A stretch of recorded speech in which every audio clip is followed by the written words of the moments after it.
ఎర్రగొండపాలెం అతి కరువు ప్రాంతం.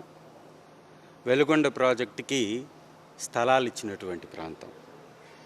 3 జిల్లాలకి వరప్రదాయనైనటువంటి వెలుగొండ ప్రాజెక్టుకి వాళ్ళ ఎన్నో సంవత్సరాల సంబంధించినటువంటి అనుబంధాన్ని కూడా వదులుకొని కలనూతలు అనేటటువంటి గ్రామం వాళ్ళ స్థలాలు ఇచ్చేశారు.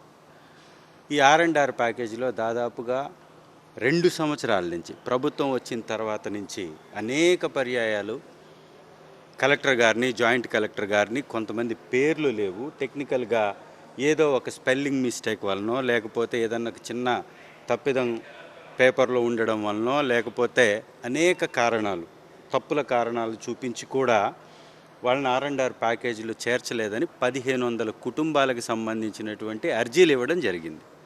అయినా పట్టించుకోలే. ఈ మొద్దు ప్రభుత్వం నిద్రపోతూనే ఉంది. తీరా ఈరోజు 300 కోట్లు ఇస్తున్నట్టు కలరంగిచ్చుకొని డ్రామాలు ఆడుతూ వీరిని మరొకసారి దగా చేసేటటువంటి కార్యక్రమానికి ఓడగట్టారు. కలనూతలు అనేటటువంటి గ్రామం పూర్తిగా ముంపు గ్రామం, పూర్తిగా మునిగిపోతున్నటువంటి గ్రామం.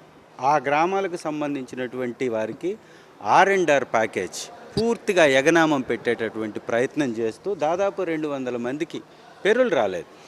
తండ్రికి వచ్చి కొడుకు రాలా, కొడుక్కొచ్చి ఒక కుటుంబంలో తండ్రికి రాలేదు. ఈ విధంగా అనేక, కొంతమందికి ఆ స్థలానికి సంబంధించి వారి దగ్గర పొలం తీసుకున్న దానికి ఆ పొలానికి డబ్బు వచ్చింది, వాళ్ళ ఇంటికి డబ్బు వచ్చింది, కానీ R&R ప్యాకేజ్ రాలేదు. ఒకరికేమో ఇంటికి డబ్బు వచ్చింది, పొలానికి డబ్బు వచ్చింది, ఏదో మిస్టేక్ రాసి ఇవ్వకుండా వాళ్ళని పెండింగ్ పెట్టారు. ఇలాంటి వాళ్ళు దాదాపుగా 40 మంది ఈరోజు జలవనరుల శాఖ ప్రిన్సిపల్ సెక్రటరీ గారు శశిభూషణ్ గారిని కలవడానికి వారిని రిక్వెస్ట్ చేసి వారి దగ్గర పర్మిషన్ తీసుకొని లోపలికి 12 మందిని మాత్రమే లోపలికి తీసుకోగలిగాం. మిగిలినటువంటి వాళ్ళంతా బయట ఉన్నారు. ఈ ప్రభుత్వాన్ని డిమాండ్ చేస్తున్నాం, వెలుగొండ ప్రాజెక్ట్ కంప్లీట్ అవ్వాలి అంటే నిర్వాసితులకు R&R ప్యాకేజ్ ఇవ్వాలి.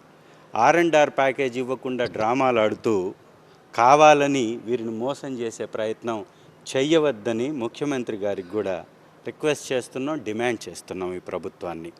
వీరందరూ కూడా నిజమైనటువంటి లబ్ధిదారులు, నిర్వాసితులు, వీరికి న్యాయం చేయమని కోరుతున్నాం. ఎర్రగొండపాలెం ఎమ్మెల్యే తాటిపర్తి చంద్రశేఖర్ మా నియోజకవర్గానికి సంబంధించినటువంటి మా వాళ్ళని తీసుకొని ఈరోజు రావడం జరిగింది. శశిభూషణ్ గారిని కలవడం జరిగింది. వారు ఎంక్వైరీ చేపిస్తానన్నారు.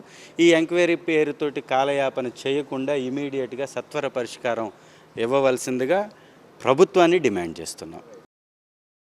మరిన్ని అప్డేట్స్ కోసం ఛానల్ను సబ్స్క్రైబ్ చేయండి. నోటిఫికేషన్స్ కోసం బెల్ ఐకాన్ పై క్లిక్ చేయండి.